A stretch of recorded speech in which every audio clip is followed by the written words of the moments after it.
We are. Here it is. Hey guys, here's the intro. That's what happens when Jay.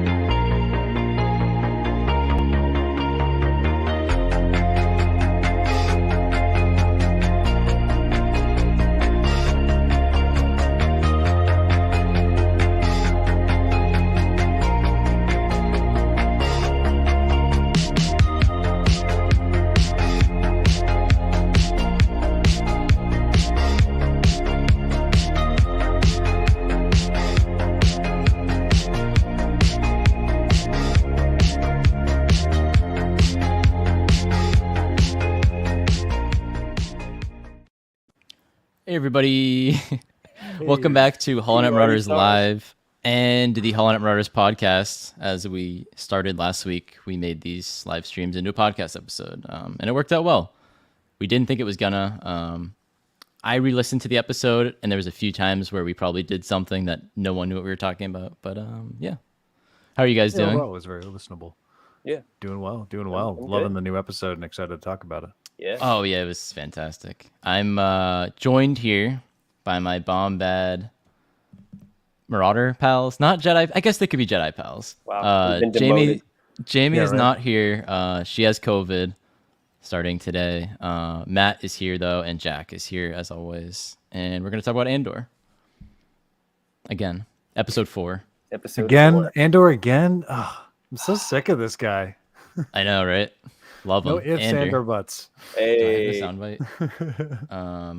But would you guys? I don't know. Should we just dive right in? Usually we have something funny to talk about at the beginning, but yeah, nothing. I don't know. It's because Jamie's not here. I feel like we have even though I feel like we're the ones that get sidetracked, she's for some reason her being here makes us think of goofier things. But she brings good energy. It's part of why you guys make such a good trio.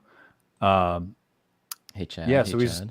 I like that it started pretty much exactly where we left off in the last episode. It seems the flashbacks are done with for the moment, but I feel like that's not true because we know phase 2 is supposed to clone troopers are supposed to show up, but that's right.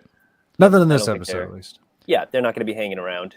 Based on the trailer, when they would show Cassian with the poncho and the shaved look, I was like, oh, maybe that's like a bit of a younger Cassian, but no, that wasn't the case. He shaved right away on Luthen's ship with a knife. Did he shave on the ship with the knife? Shaved on the ship with the knife, but he kept the sideburns. I love when they do that in movies. When they shave like their beard, they always just keep it in style. It's never practical. It's always like, I gotta look good. I gotta shave to like. Shaving with a knife must be tough. I know, and he kept himself like pretty even. Looks pretty good.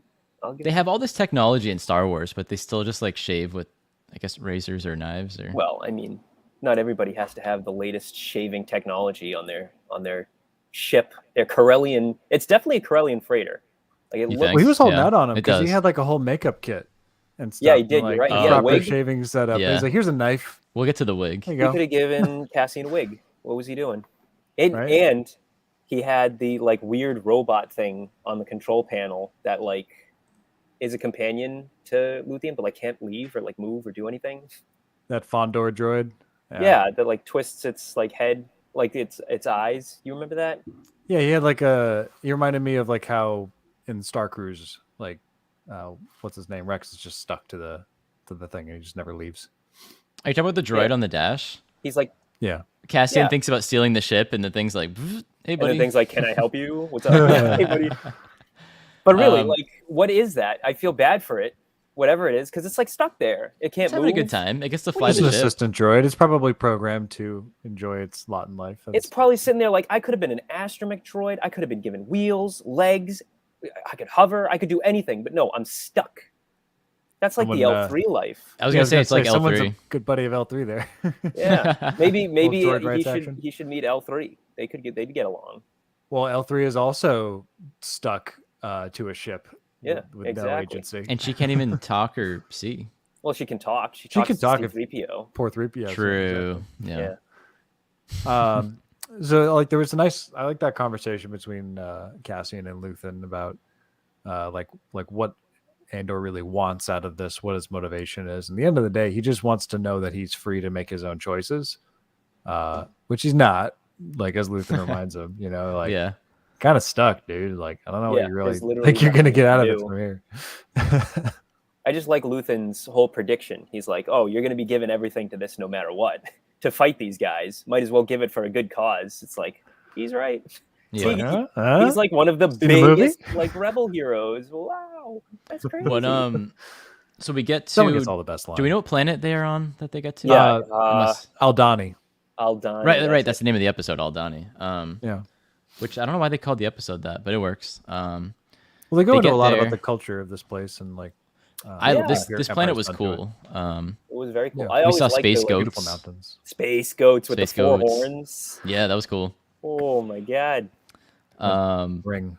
But we see Cassian stays on the ship. Luthen goes to meet Vel.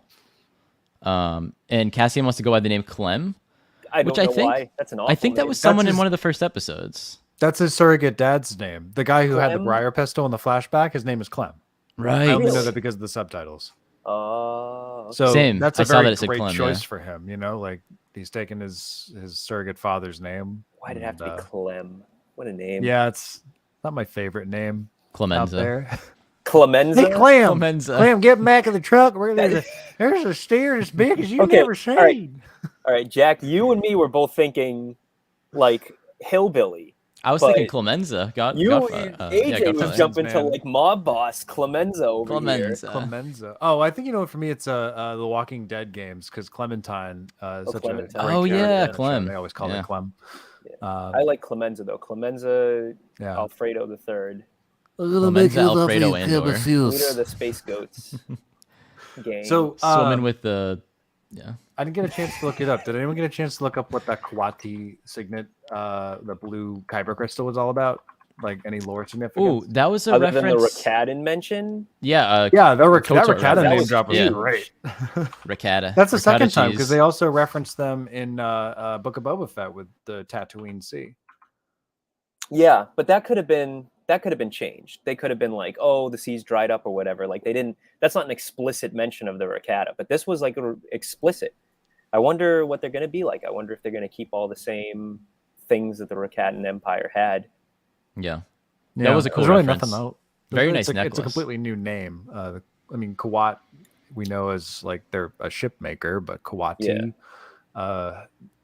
is it a blue kyber crystal that maybe is found on Kawat? Is that a planet? I don't think I paid attention to the different ship makers to know if that's like a region where they make ships or not. No, it definitely is. I think Kuwat's a planet. Kawati shipyards? Yeah, the Kawat shipyards are the ones that build the Star Destroyers, aren't they? How often do we see kyber crystal necklaces? Like I know Jin's mom had one. We're 2 for 2 on people wearing kyber crystal necklaces and then getting even like in Legends? I don't know. Because like they sell those. Like Jamie has a bunch of them. I have one. You guys better not wear them. I imagine any Force sensitive or someone who idolizes the Jedi, the Legend of the Jedi, would be in a position of feeling like Jin did, as her mom told her that it would like bring her good luck or fortune, or that it would protect them. Right. At the end of the day, everyone knows a kyber crystal is a very rare artifact, and you can do some pretty nasty stuff with those. So they fetch a high price, and like it makes perfect sense that Luthen has that given his other double life, which we'll surely get to. But we did skip over the ISB a little bit. Like, how cool is it to get to see the ISB? I was pumped. I was like, there it is. Too. Look, what building is that? Like actual, like real life. Like where did they film? Where is that? That one I don't know. Building. But the interior of where later on Cyril flies into that airport, that was like the McLaren it's like a speedway headquarters or whatever. The McLaren Speedway in somewhere in England, I think. So yeah, I knew that. But the exterior of the ISB headquarters looks like a real building. I love how they've gone from like Rogue One. They use the interior of the tube for the for Scarif, and then they keep just using this stuff in England. So which is funny. I mean, that's a very Rogue One style, I guess. If you're, I'll take that over I'll take that over. I mean, I love the volume. The volume's been great. You can use it at times here and there, but I love physical sets and physical locations. This show really proves that the volume should be used sparingly. The over-reliance in the Book of Boba Fett was the most noticeable out of it that it has been up for until sure. this point. In my opinion. Yeah, I could see that. For me, like it was that damn speed chase in Mos Espa that just really showed how hard it was to convey a high speed chase. Because the train didn't have that problem because you're on a stable surface and you can just make everything whiz around you. But I really like the character of Major Partagas because he's like he values facts. Like he's a very grounded man, and like he doesn't care about how you feel about things. He just wants to know like what is actually happening. What can we say is like verifiable facts that we can work with. Yeah, and like that whole speech about viruses and trying to cure them and everything like that was great. That was really good. Providers or whatever he said. I'm like, you're right. You are healthcare providers, literally.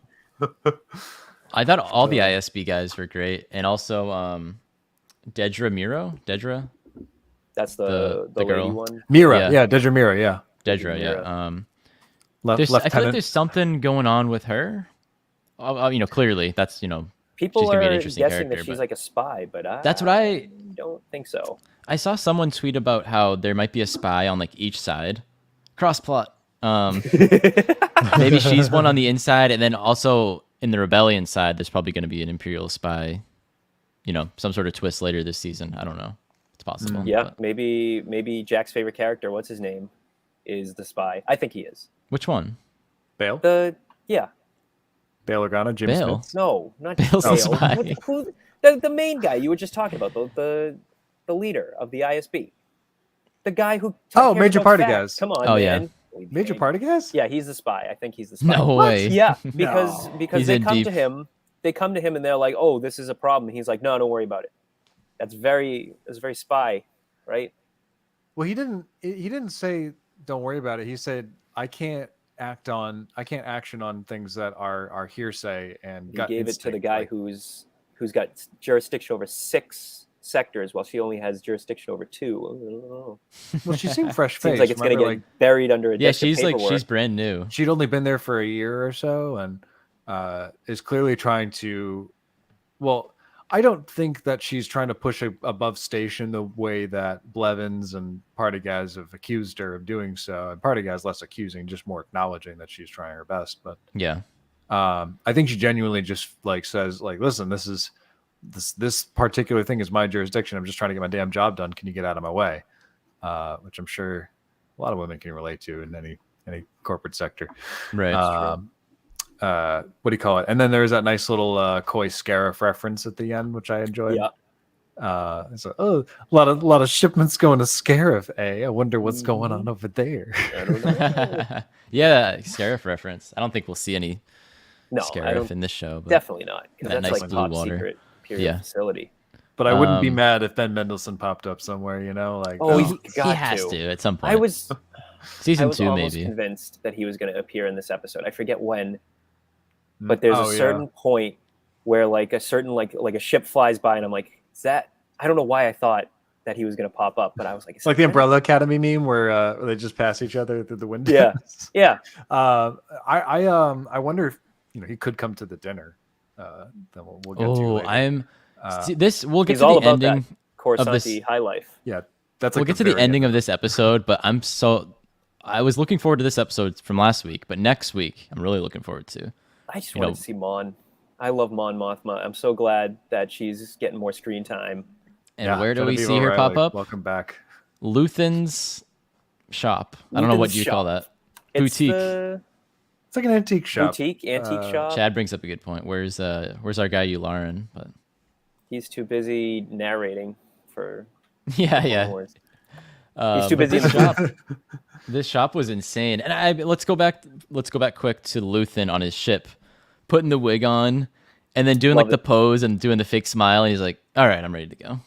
Wigs are canon. Just like, well, yeah, no, it's a big thing in acting. Like before you go on stage, you have like some methods will have you like literally physically put on a mask before you actually get out there to help like physically like change roles, if you will. And like, especially when you're living a deep cover, I can see the need for that physical just to, get yourself into the mode. And it's it was really cool to see like the transformation. Like, that's a damn good wig. I could not. I was just about to say, great wig. Is it the first time we see a wig in Star Wars? I think so. I mean, when else have we had context for needing a wig? Most of the time when people want to get a disguise in Star Wars, they just steal a stormtrooper bucket and boom, you're done. Vader needed a wig. Or a ISB or Imperial uniform.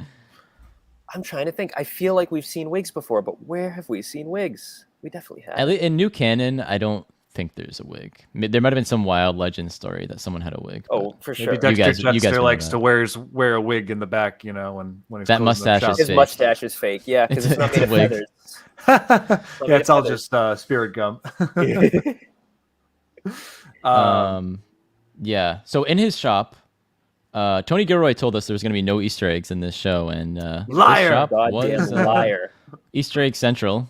We get Starkiller's armor, which everyone was very excited about. To a degree.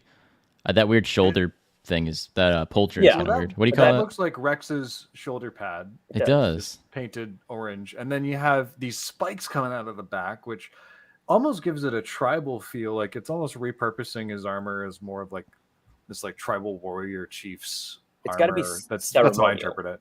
Because you're not going to battle with those spikes. No. You could just like duck your head and run at everybody.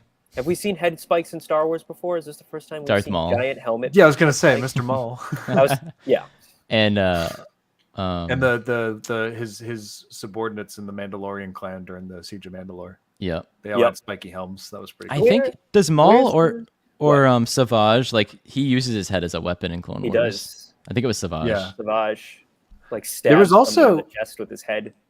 So Din Djarin's armor, that yeah, like there it is. That's post-imperial, we call it, at least in the costume communities, to differentiate it from like Boba Fett style. But what's since this now it's more Boba Fett's armor are separate pieces. Like there's left and right ab plate, there's the center chest piece, and then there's the ab plate, and they are all separate movable pieces. That chest piece is one solid piece, and diamond included, Ironheart, whatever, and so is the ab plate. Those are two pieces versus four. So it's a much interesting. It's one of those things you only worry about when you're actually making this costume. The benefit of having cosplayers on the show. Yeah, right? It's a handy thing for these kinds of things. Literally everybody but me. I was Leoing so hard over that scene. Millie brought up that Vimerati in Galaxy's Edge, I guess, wears a wig. Yeah, I wonder if her character on Galaxy's Edge. Her real hair. That's disappointing. I didn't realize that. I read the book, but I guess that detail totally missed me. That's really cool. Hey, you're the costumes guy. What else? So this was Jamie's the costumes. That's true. That's true. You're the armor guy. So this was also in his shop. This was like Plo Koon's mask. Probably not his specific mask, because that probably got blown up. That's hip bones, but no. No, you can see his face, right? Yeah. Yeah. So there's that. I don't know what you call that mask, but I'm trying to think of what the name of the species is. I want to point out to the left before we get to the Calicori. I just want to point out that's Tarful's headdress, or a Wookiee headdress of some sort. Oh, good call. I'm not sure what a lot of these things are, but yeah, there's a Calicori. That's what it was. Well. I was like a family Twi'lek and heirloom. What do they call them? That absolutely sucks. And there's some who's stealing Calicori? Tentacle antler thing there. Tentacle antler thing. Also, to the very right side, it almost looks like Galaxy's Edge lightsaber pieces. Which I'm glad you brought up, because in this blurry zoomed in picture, in the back you can see it almost holocrons. Looks like it looks like holocrons. Yeah, definitely. That's a Jedi and Doc Sith Ondar's. One. This is Luthen and Doc Ondar are rivals in the merchandise. You know what? I wouldn't be surprised. Paraphernalia. If that becomes, like, lore down the line. If Doc Ondar sends some hitmen to smash up his shop or something. I hate to say it, but I don't think Luthen's gonna be living much longer. What do you mean? He just seems like the kind of guy that's gonna get. He gave Cassian his necklace, and he foreshadowed it. big, expensive, high-profile actor is going to be killed off. And he's soon after they appear to give a big, high-profile actor that is kind of the teacher, the mentor of the hero, a mentor of the hero, the mentor figure. Yep, the mentor figure always dies. If you're a character and you teach somebody anything, you're done. Well, and we just know that he never appears again, and he's pretty important. Like he seems like he's higher up than Mon Mothma in terms of like narratively, he's like the rebel right now. Sense. Yeah. Yeah.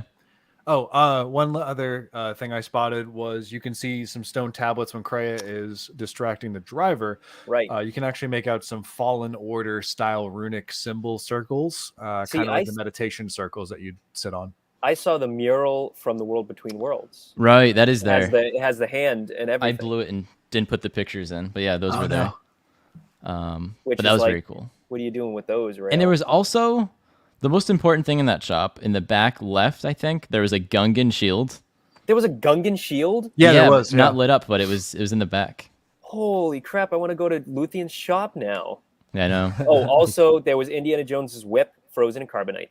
Yes. Really? Yeah, I didn't see that. Today. Yep. That's how cool this place was. There's like 1,000 Tony things. Gilroy completely lying to us. Just completely lying. There was already 2 Easter eggs within the first 3 episodes, like we pointed, or multiple, honestly, beyond just the ones that I care about with Fest and the Briar Pistol. Yeah, true. And clearly he was holding out, and I'm excited to see what else he's holding out on us with. Yeah, Keldor is the name of a store. I don't know if anybody here remembers that from the 90s. Keldor's, you don't remember that? That's where I bought like all my Star Wars action figures. I don't know why I forgot Plo Koon's name, Keldor. But I like how Chad brings up that that's a good point. Luthen could be one of the first Fulcrum. I mean, I think he definitely is. The coolest thing about this show, one of the coolest things, is that seeing this very early rebellion, like they're literally, and this is a good transition back to Aldhani. What? Fulcrum was already used in Bad Batch by this point with Ahsoka. Yeah, Ahsoka's the first Fulcrum agent. I mean, one of the first. I'm not going to dispute that. I'm just going to throw out the technically while it hits my brain. Right. No, you're not wrong. But one of the first agents could have been one of the first ones way back in the day. I mean, he's probably. He could have been like one of the first. Could have been one of the first to take it over after Ahsoka, because she was like the first. Yeah. Right. So as far as we know, I guess. Yeah. If I'm wrong, chat.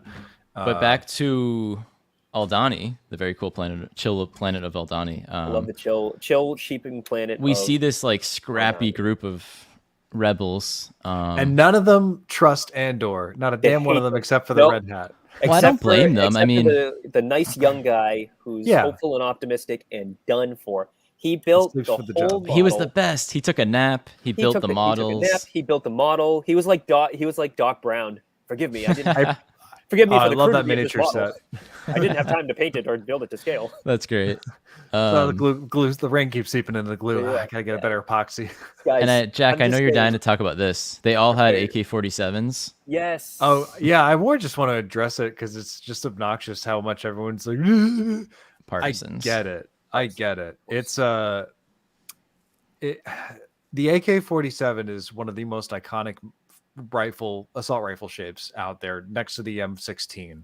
Like if I showed you a silhouette of an AK, you know exactly what it was, even if you had no experience with guns.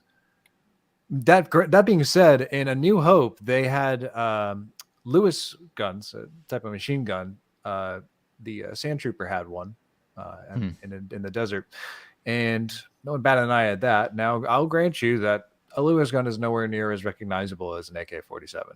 So looking at it the second time, because I mean, I don't care.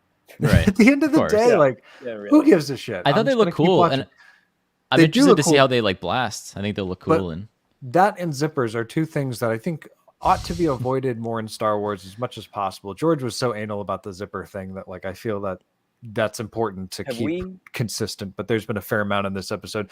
The AK, looking at it a second time, I just wished maybe get rid of the magazine. The magazine is a really iconic part of it. Chop that off. Throw some other sort of barrel on top of the give it a scope already barrel. Yeah, give me some crazy. Give me 2 scopes. Let's throw 2 scopes on there. Give me 3 scopes. Got to do a build a blaster episode of Holonet Marauders. I'm just saying imagine. I just thought of this as you said Write that. that down. A triple scope for like reuse, for one for each eye. My T21B has a double scope, and it's so impractical for a trooper, but like, oh, it's so cool. Oh my That's god, funny. that's like another build a bounty hunter thing. We have to remember that. Write that down. Build a blaster. Build a blaster. Yeah, there you go. Oh wait, hold on. The Lewis gun is the T21B, and I literally have it. Jack is running to the back of his room to grab. Here it is. My Lewis gun model that I spent a year sanding and painting. But yeah, this is a T21B from Battlefront 2 specifically. And try to use that double. Yeah, use the double scope right now. There it is. That's how you're supposed to use it. There you go. It's like a Family Guy episode where they're like, these guys are elusive. Laugh, but I can actually see perfectly this way. That's actually like a double nostril scope. It's how you smell. Yeah, right? Yeah. Like, I can't even see this with my own eye. No, you know what it is? It's so lefty and righty. No one's discriminated against. That's my best guess. You know what? You're probably right. You're probably right. They're like, you know what? Just give them two scopes. We don't have time to customize. Thank you, Chad. Chad said that's so awesome, and that is so awesome because don't get me started on how long it takes to sand blasters and or anything 3D prints. But anyway, I want to talk Cyril Karn real quick because we touched on his arrival. Got some more Star Wars public transit. Gotta love it. Loved it. But also, I love that he's a mama's boy. Like, this completes his Seymour Skinner arc. You know, like Absolutely. He started out being like, am I out of touch? No, it's the civilians who are wrong. Yeah, and exactly. He's going back to his mother. I love it. And she slaps him. She decks him. She is totally Agnes Skinner. It's perfect. Yeah.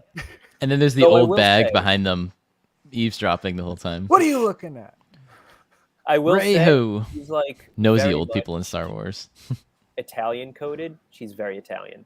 This guy, she's very Italian. Yeah. Super Italian. He's a mama's boy. He's Italian. But I tell you, all that space furniture is definitely lined with plastic. Oh, absolutely. Oh my god, 100%. If that's not the case, I'm turning it off. And it's got like flowers all over it. Not relatable. Yeah, it's got flowers, and there's like a bunch of like antiques that you can't touch and have never been touched. The giant wooden spoon on the wall. Giant wooden spoon, bunch of plates that we never eat off of, just in the cabinet. Don't touch them. Don't even look at them.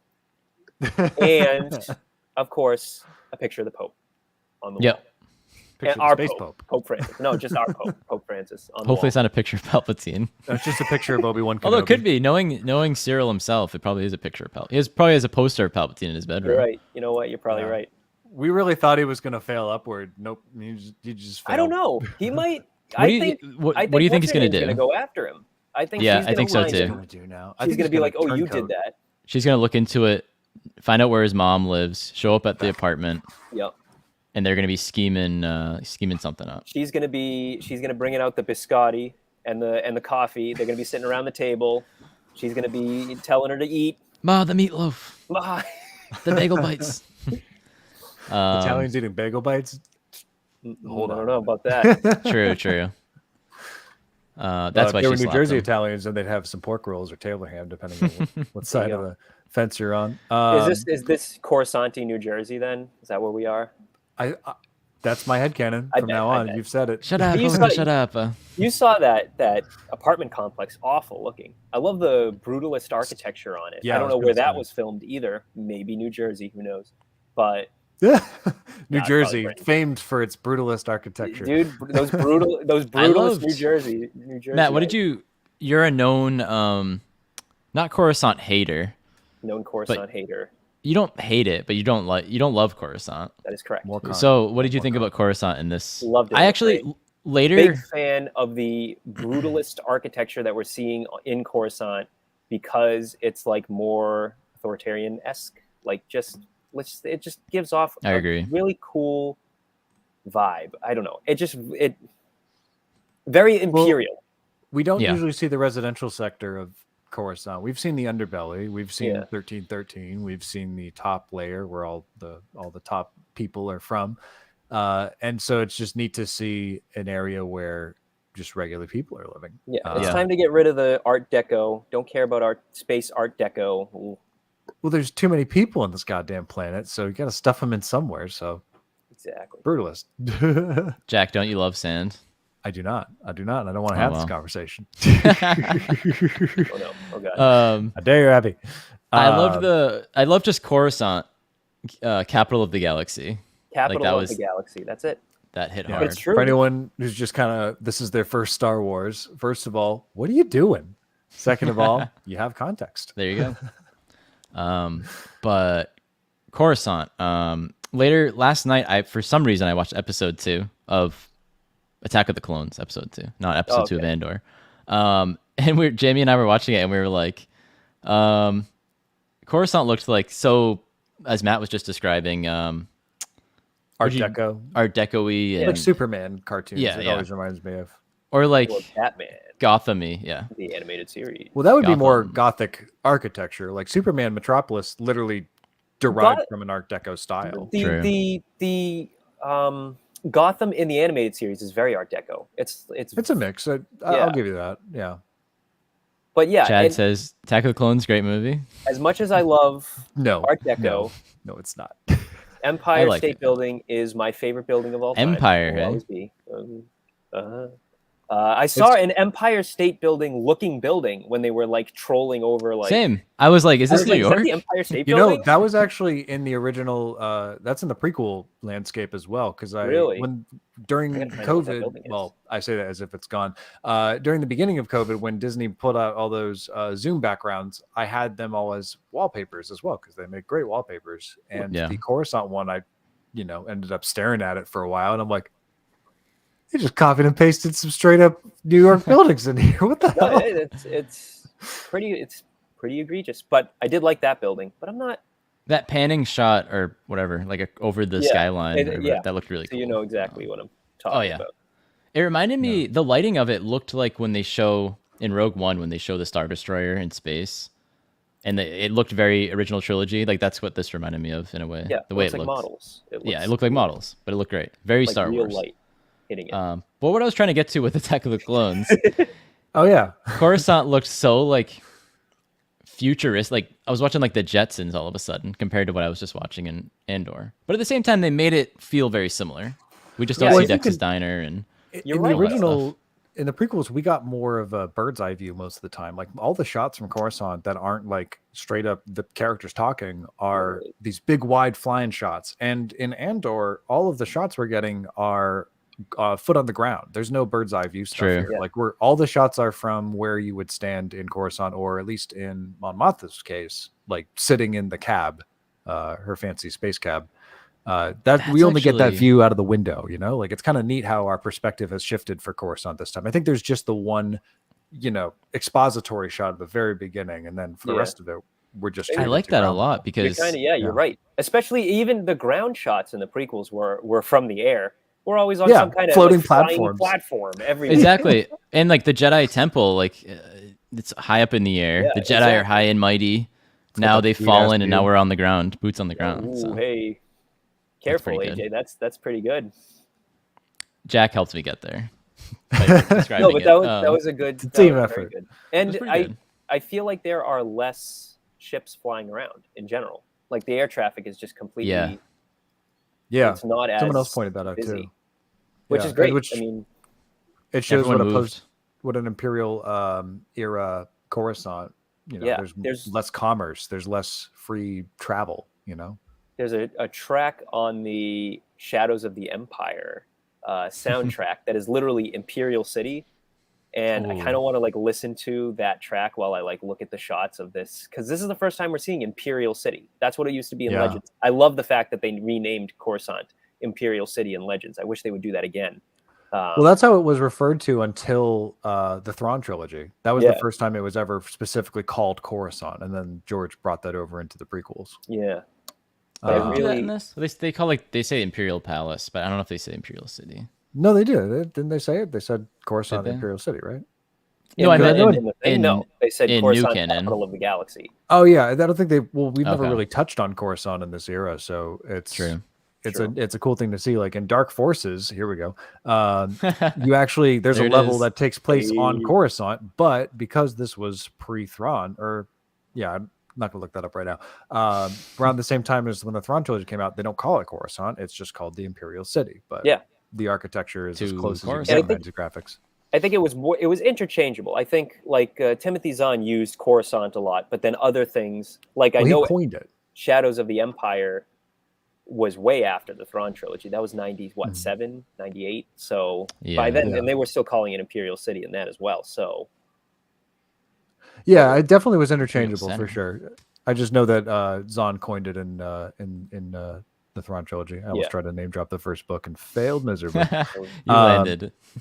So who do you guys think Mon Mothma wants to bring into the fold?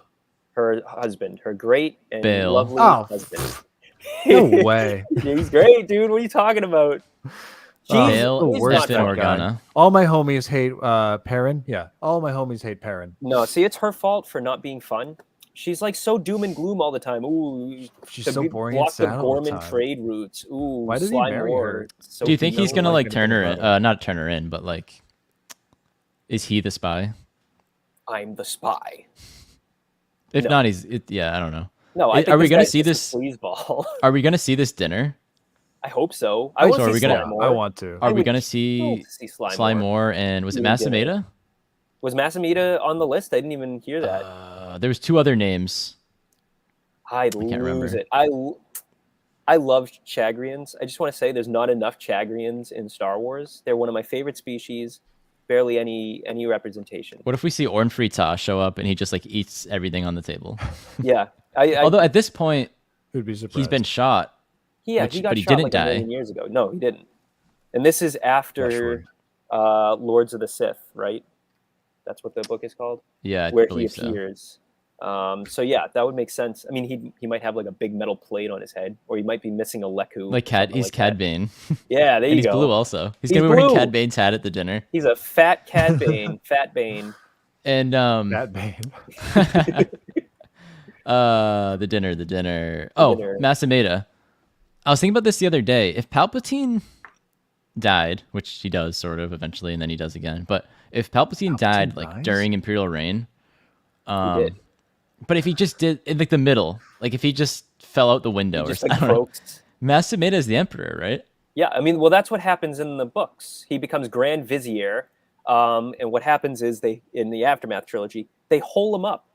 Like the Imperials all gather together, and they're like, "This guy sucks," and they hole him up in like a building, and they don't let him leave, and they feed him every day, and they just keep him prisoner. This guy sucks. And he's like the what's it called? Figurehead leader of the Empire, but he does absolutely nothing. And Mon Mothma and Leia are the ones that kind of like, first of all, he gets attacked by a gang of children, street gang of children, who free him from his captivity. And then he goes running to the New Republic, where he like strikes a deal with Mon Mothma and Leia to like sign away sign the what's it called, the what's the word I'm looking for? Surrender papers? Yeah, treaty. There you go. Surrender papers. That's good. You went over that in your Planet video, I believe.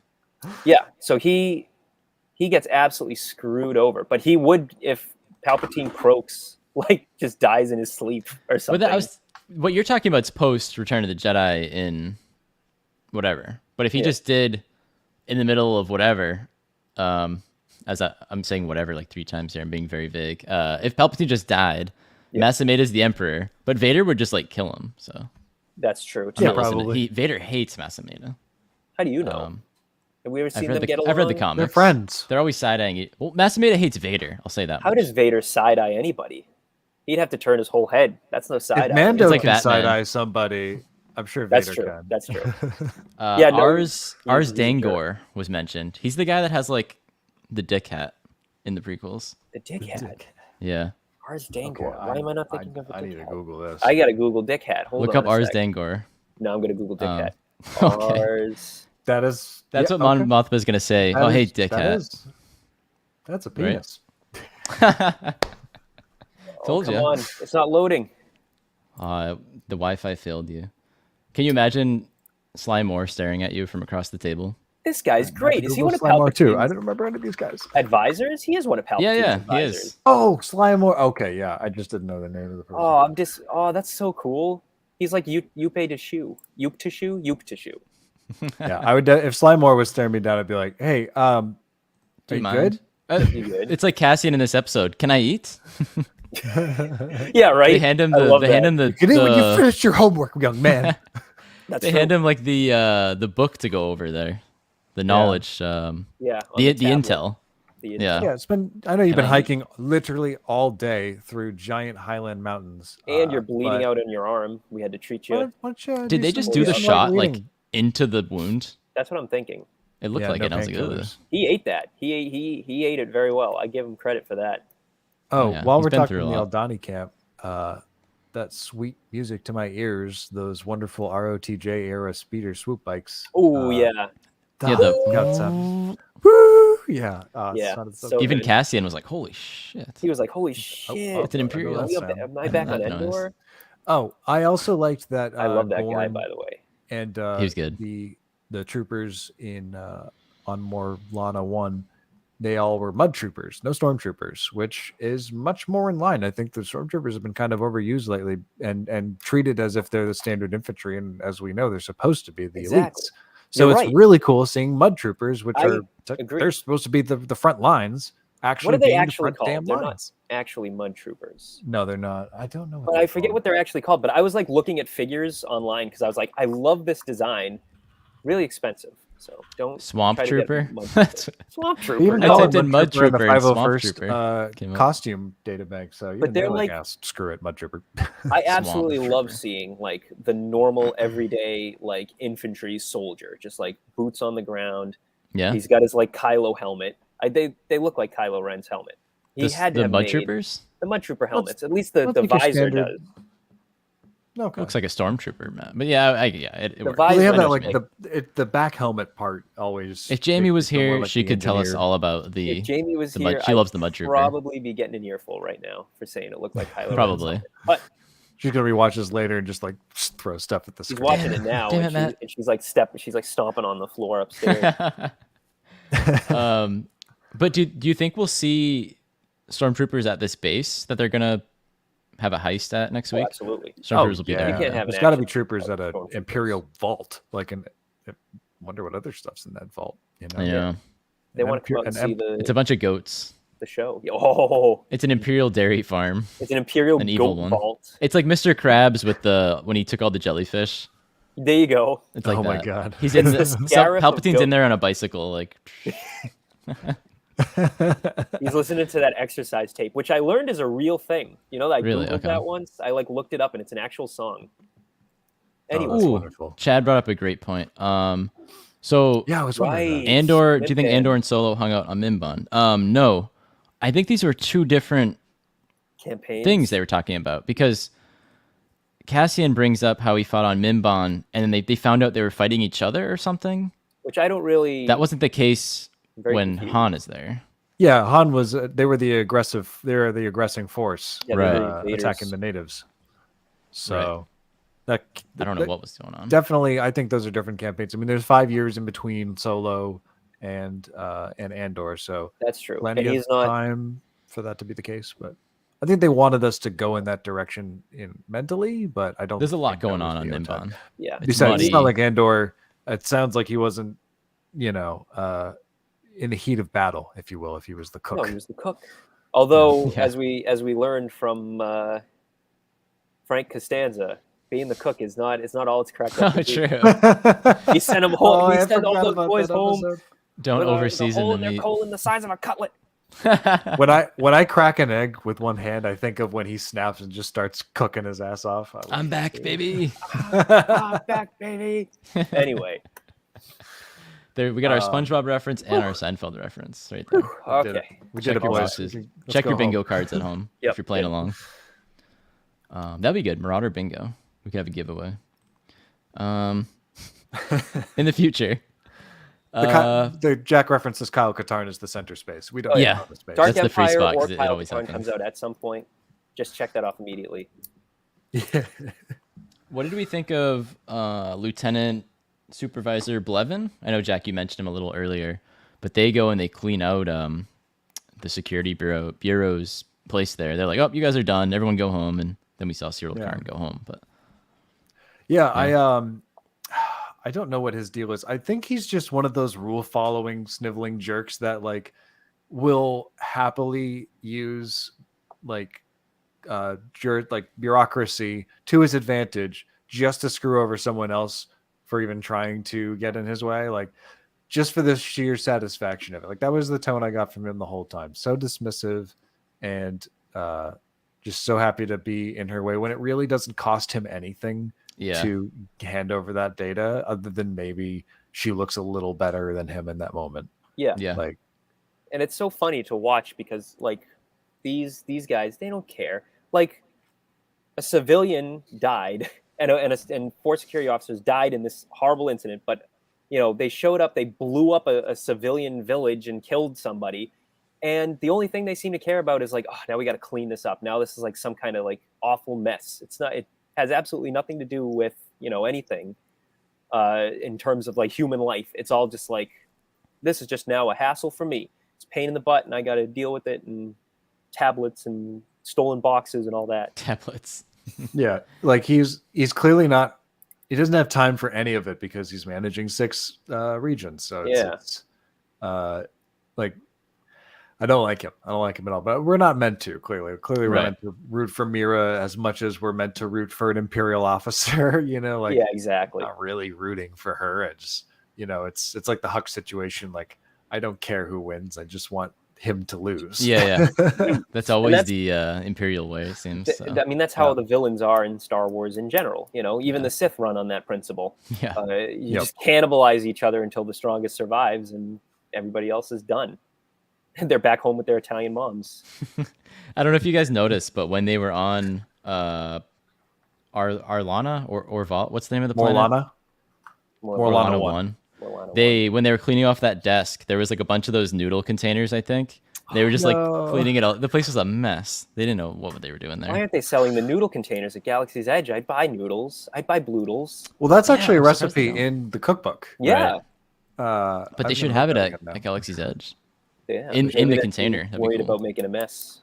I bet they will by year's end. Those Ronto wraps are messy as hell, so that's true. It's all messy, yeah. First order stormtroopers shuffling. Millie, you brought up a parallel between Deidre and Cyril. I don't know. Is there a parallel there? So I think because they're both trying to push above their station, right? Like Cyril took the opportunity to investigate this murder as a chance to try and move up in the ranks, because that's clearly what he wants, is to be in that guy's position, that guy's job until they both lose it. And Deidre definitely wants to do the same. And Millie, please chip in if you want. We'll quote you on anything you say. But I think that the parallel there is that they both want to work within the system to do their job as best that they can, or that they think that they can, yet the system that they aspire to keeps getting in their damn way. I don't know if it's the same as the Javert parallel from last week. Yeah, I think a little that's bit, still, it's still more stronger for Karn than it is for Deidre, because she barely gets admonished. I mean, by the end of the thing, what's his name? These names are hard to keep track of. Man. They are. I was impressed with you earlier. I've been writing this stuff down. That's the only way I can keep track. Partagaz, Major Partagaz. I really like him because he also is about the rules, but he still sees value in Deidre. And unlike Karn's superior officer, who's just like, you're boring me. Stop boring me. Leave me alone. I'm going on vacation. I'm going to a conference. Leave me alone. Versus Partagaz, who's like, listen, I get it. You've got potential. Don't screw this up. Just, keep doing what you're doing. Do it better. And I like that about him. Like, I like Partagaz. Yeah, he wasn't a stand-up guy. He wasn't your usual Imperial. He was kind of very not by the book. Literally not by the book. Me that professor in colleges who will just totally shit on someone for giving the wrong answer, the way he does to Deidre at first when she just gives the complete textbook answer. It's like, yeah, I can tell you've been studying, you nerd. Yep. I had a professor like that. Think outside the book. Yep. You nerd. But that guy who's like he asks that one officer a question. The guy spits out a really bad answer, and then he's like, all right, How about the rest of the room? Can anyone answer this question properly? Yeah. Come on. Bueller. That's why he's so mean to them, because he's a spy. He doesn't like them. I'm sticking by that till the end. Well, I definitely don't. I definitely disagree there. But no, I don't think it's true. I do like the difference between the apathy of Karn's superior officer, but Partagaz's like more. I don't know what the word. It's not respect. It's not admiration, but like he sees the potential in Deidre, and he's still being a bit of a stonewall, but like he's definitely like trying to push her towards her goals in a better way than Karn's officer. She's like, oh, just leave me alone. This is the worst. You're the worst. Did we talk about the chief inspector of the security bureau? Really? I mean, that was great. That was a really funny line. I was like, come on, man. I didn't do anything. I love how like I wasn't even supposed to be working today. It didn't seem like anyone was really mad at Cyril either. I mean, this is all kind of his fault, right? So it is 100%. And no one even cared. Guys, their jobs. He's like, and you. Also, I loved when the Scottish guy was just like this. He's like, sir, if I could. He's like, yeah. Seriously? Are you kidding me right now with this? That poor guy. 5? Are we going to see those guys again, you think? No, probably not. We'll obviously see Cyril. I'm going to miss the Scottish guy. Yeah, I'm going to miss his energy. The energy he brought. I just don't know what's going to happen. Empire material. I think the corporate system failed him. Yeah. Is Cyril going to be out for blood? Absolutely. Yeah, I don't know what Karn's going to do at this point. Like, he's clearly not going to just waltz into the ISB, but like... No, I think he's going to find... They're going to find him. Deidre, and the two of them are going to work together, start a little romance. Because they wouldn't have spent 3 episodes setting this guy up as a great antagonist to Andor, set up a personal grudge against him, and then just drop him off. Like, yeah, he's definitely got to come back. I could see that. I could see him working with Deidre. Yeah, that wasn't the last star of him. Oh yeah, I could see that because she won't follow the rules, and she'll instead research who was involved in that incident. Mm-hmm. See Karn's name, see that he's on Coruscant, track him down, and then bring him into the fold. Yeah, I think. And then they get married and have 3 kids. Door. Aww, that's what I'm calling. This is what I'm saying. These are my Andor predictions. Is there going to be a romance in this show? We haven't had romance in Star Wars since. Deidre and Cyril. This is the one series where I don't need anyone to bang. Like but there Star Trek, there I need hasn't people been, to bang. I need people to have fun. Star Wars, I don't need There that. hasn't been romance in any Star Wars since like Anakin and Padme. I know Kylo and Rey had. Is that really a romance though? Not in my opinion.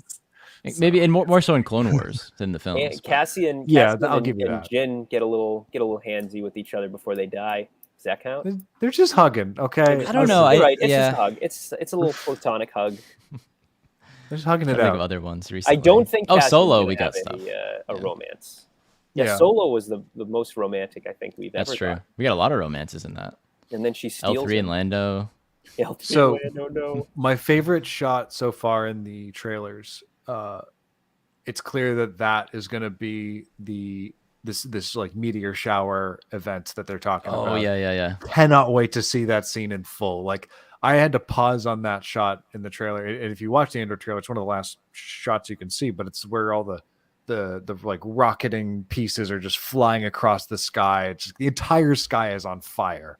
I cannot wait to see that Eye of the Storm. Oh my God. But I don't know. It might be 2 episodes from now. It will. I think these are 3 episode arcs.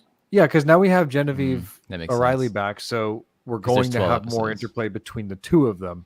Honestly, I'm here for her mostly. Luthen seems to be here as a mentor to Andor, as well as to connect him to Mon Mothma. That seems to be his role, and once that's achieved, I think that's when we should start worrying about Luthen. But I think next episode will be a lot of Mon Mothma and Cassian, a little bit of Deidre tracking down Cyril, and then the episode after that will and like the heist will start halfway through, and then there will be something that gives us a good cliffhanger to finish out the heist. That's gonna be brutal. That is gonna be brutal. 6th episode. You know what my favorite part of the trailer was? What's that? Cassian Andor. How did I not see that coming? I saw that a mile away. Love it. There, check that off your bingo card too. Yep. And while you're at it, I'll give you another freebie. Dog worm for sale. Ooh, you need to explain that for the podcast. If you don't know what you're hearing, you're not. That's from episode 1. They know by now. We talk about that like Episode 1 is just Tim and Bix. Yeah. Great call, Millie. Oh yeah. That was more of like a pretty casual hookup relationship, I think. Yeah, like I'd say it's like maybe a little more than friends with benefits, or B2 and it's not a the romance, charging port. Maybe a relationship, because clearly Bix really cared for Tim, regardless of his death or not. Like she did care for him, so I think that was course. Like that was just a peek into someone's relationship, not necessarily a romantic moment. Yeah, although it probably was. I don't know. Who cares? R.I.P. Tim. We don't always need romance in Star Wars. Like I said, it's one of the few series where I find it funny that people are very plot focused. Characters are. What? I don't need romance in Star Trek. We're not here to talk about Star Trek. You're about to set him off on a 20-minute tangent. No. All I meant by that, just for context, is that in the new Star Treks, they're often criticized for being very lifeless and dark and gritty and world-ending plots every season. In old Trek, they have a lot more fun. They have baseball game episodes. Like they have time to be silly. Like an episode in Quark's bar. Like they had that episode where they were Sherlock Holmes. Yeah, exactly. Oh, I love those Moriarty episodes. Stuff is some of the best. My point being that like Star Wars, I don't feel the need for them to have fun in this universe, because where is there time to have fun? No time to have fun ever. Healthy romance. Yeah, that Abby brings up there's no healthy romance. I can't even say Han and Leia are healthy. No. The greatest romance was Hera and Kanan. Yes, that is some quality. They build each other up. They're a strong couple. And then produces a little abomination, but because with Han and Leia, it's like that scene in the Empire. It's like a little bit of Dennis, Reynolds from It's Always Sunny because of the implication. No, you're right. It is a little outdated. We'll put it very lightly. It has not aged well. No, but that's. I saw on Twitter our friend Dodge just finished Rebels, and she said, "No spoilers." I know it's an old show, but there's people here I know haven't finished it. Oh, I already yelled out a spoiler by accident 2 seconds ago. Whatever. Sorry. It's an old show, but yeah, it is. So can I say what I'm going to say then? Yeah, dude, say it. That's fine. I don't care. That, and Matt already spoiled it too a little bit. That I'm sorry. Jason Sindula looks like someone from that. I can't remember the show now. I've butchered this whole delivery. No, that's my fault. I totally. The show where like it was on like Nickelodeon back in the day, and like the kids had to work Lazy Town. He looks like a kid from Lazy Town. Does look like the kid from Lazy Town. There's a green-faced kid in Lazy Town. Yeah, no, but there is a dead-faced, smiling creepo. That's Jason Sindula. That's Jason Sindula to a T. I only knew about the pink girl and what's his name who passed away. Yeah, sadly, the villain guy. We're getting dark. We're getting sad here. It's getting very dark. Bale and hey, it's Star Wars. Andor's dark. Bale and Brayha, healthy relationship. There you go. And there we go. Say, that's true. Lars, Owen, and Baru. Yeah. Oh yeah. I would say they're very healthy until they're not. We stand a Lars couple. Nobody can die of old age, though. None of these happy couples can die of old age. They all have to go out. Horrible. Qui-Gon and. Qui-Gon. How are you going to finish that sentence? And Qui-Gon and Plo Koon and all those hot ladies that he has to bang to keep his species going. That's right. That's pretty romantic, huh? Yeah, there you go. Qui-Gon had flings. He says that as much in A Master and Apprentice. He's talking to Rail. Oh, you're right. Okay. Rail Avaros, not Rail. Oh yeah, because Rail. Yeah. Rail's a bad influence. Let's be real. Rail Avaros having hookups with the barmaid down the road. Cut Locane and Cut and Sue Locane. Absolutely. That's actually, I would probably say that's the most. Stephanie and Robbie Rotten. Thank you. I couldn't remember the names. It was killing me.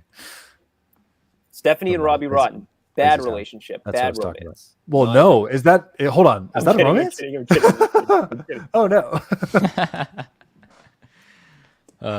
We're here talking about healthy relationships at this point. But I think we've talked about this episode enough. We talked about next week, what we hope to see. Yep. Are there any final thoughts from you guys? I was on a tangent and I can't remember.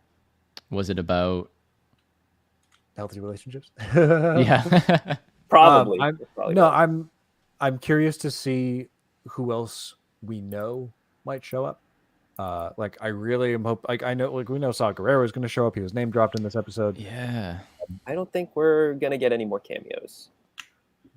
about to like pull out the promotional poster, be like, who else is on this poster? Well, I'm still holding out for Jimmy Smits. I got it. Where's Saw gonna be? Where are we gonna see Saw?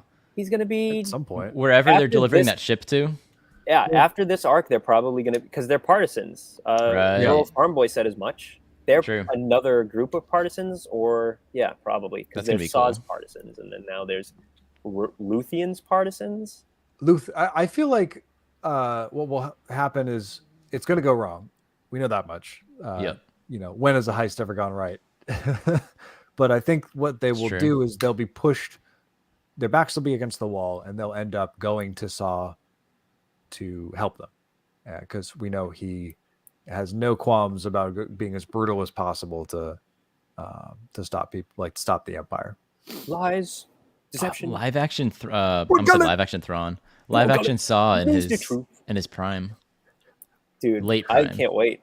Yeah, because he's lost it by the time Rogue One rolls around. He had no gumballs rolling around anymore. He's marbles, gumballs. What year does Fallen Order take place again?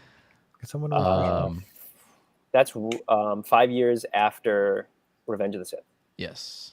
So 14. 5 years before Kenobi. Because Saul was looking pretty good by that point, but like someone posted like chronologically how he looks in each appearance so far. He's been all over the place. Like, they can't get a hairstyle. He can't lock himself down on a hairstyle to save his life. Come on, dude. We've all mixed around with different looks, you know. True. Gotta mix it up every now and then. Every mission, he's like, "Do you like me bald? Or do you like save the dream, save the hair." What if I grow a beard? We'll call it. I think that is a good note to end this one on. Usually Jamie signs us off here, so I don't. Usually she would be like, "All right, we're way too."